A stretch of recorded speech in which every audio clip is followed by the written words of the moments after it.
I want to present you my new book, The Breath Remembers. This is a shamanic practices for nervous system regulation. We'll read you some of it. In the Siberian shamanic tradition I come from, breath is understood as a primary vehicle of spirit. Before you were born, you were a spirit without form, pure potential, unmanifested. The moment you took your first breath, spirit entered matter. You became a soul housed in the body, connected to the earth, subject to gravity and time and all the laws of physical existence. Your last breath will be the reverse of this. The moment when spirit leaves matter behind, when the soul releases its grip on the body and returns to the realm of pure potential. Between these two breaths, the first and the last, your breathing is a constant reminder of who you are. Spirit temporarily housed in flesh.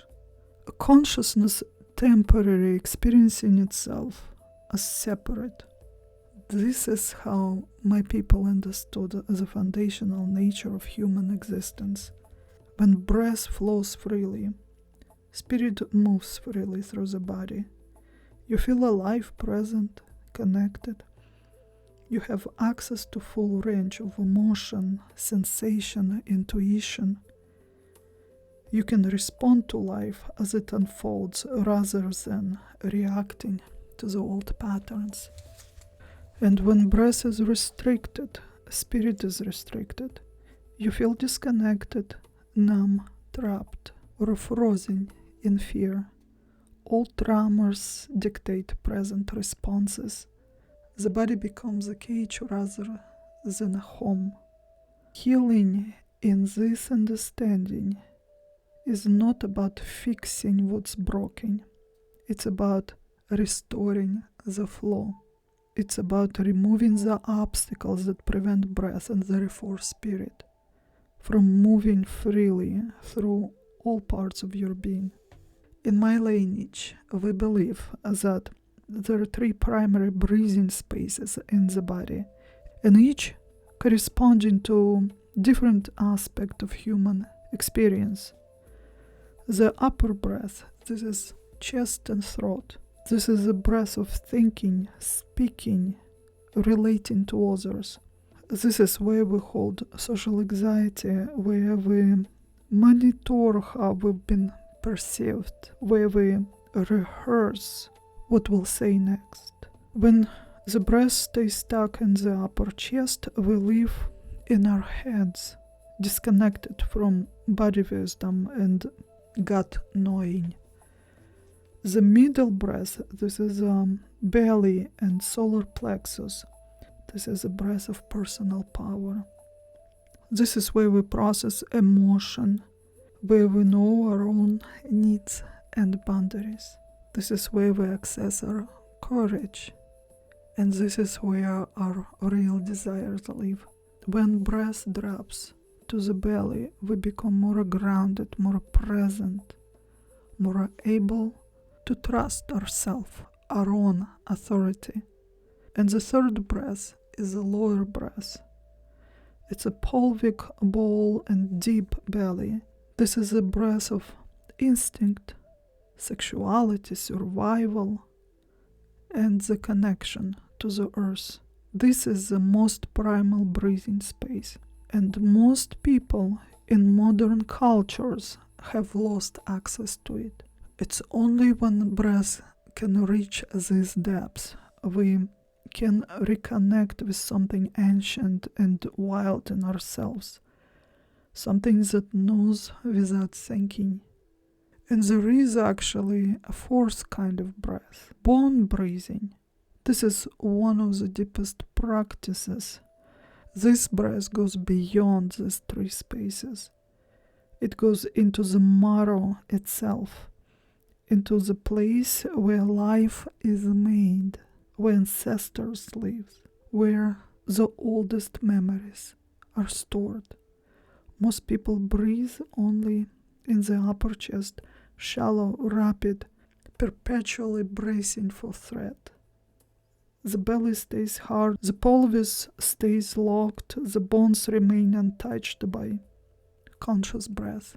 The practices in this book will teach you how to reclaim all of these spaces gradually, safely, gently, with full respect to whatever protections your body has needed to maintain. Breath as a cognition. My grandmother would place her hands on someone's body and breathe with them. Not for them, with them. She would match their rhythm first, meeting them where they are. Then gradually she would shift her own breathing, slower, deeper, more complete, and then their breathing would follow.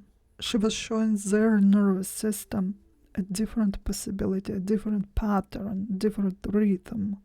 She was demonstrating through her own breath that it was safe to let go, safe to soften, safe to allow the full movement of life force through the body. Breath is contagious, she used to say. Sit with someone who breathes peace, and your body remembers peace. Sit with someone who breathes fear, and your body remembers fear. This understanding that nervous system synchronizes through proximity, that breath shapes the field around you, is fundamental to everything that follows. It is how healing happens between people. It explains why being in the presence of a regulated person can bring relief, why a calm presence can shift an entire room, why your internal state matters, not only for you but everyone you come into contact with. I learned to use this principle in my work, in my home, in every space I enter.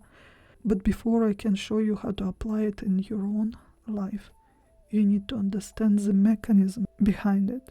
You need to know what modern neuroscience has discovered about breath and nervous system regulation. Because what my grandmother taught me through demonstration science now confirms through measurement what science now understands.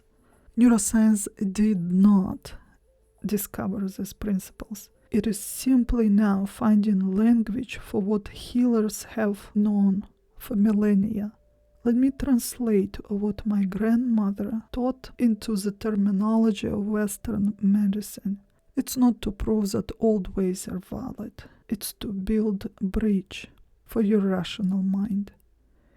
Here's what neuroscience now understands about breath and why it confirms what my grandmother always knew. Your breathing pattern is directly connected to your autonomic nervous system, the part of your nervous system that operates below conscious awareness, regulating everything from heart rate to digestion to immune function. This autonomic nervous system has two primary branches. The sympathetic branch activates when you perceive threat, and it speeds up your heart, quickens your breath, prepares you for fight or flight. That is a survival mode. This is a breath of fear. And the second branch of the same system is parasympathetic. It activates when you perceive safety. Your heart slows, your breath deepens, you relax, you feel more connected. This is a breath of peace. The relationship between breathing and nervous system activation runs in both directions. Yes, when you're afraid, your breathing changes automatically. It becomes faster, shallower, more restricted. But the reverse is also true. When you consciously change your breathing, when you slow it down, deepen it, that signals your nervous system that you're safe. You can shift your state of consciousness through breath.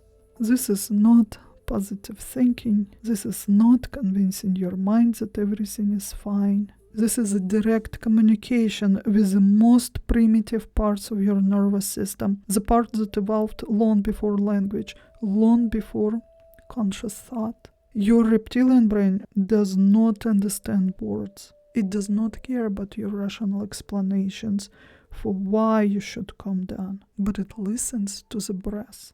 It trusts your breath. Breath is a language it speaks. When you breathe slowly and deeply, the message your reptilian brain receives is, it is safe to rest, it is safe to connect. This is why these practices work even if you don't believe that they will.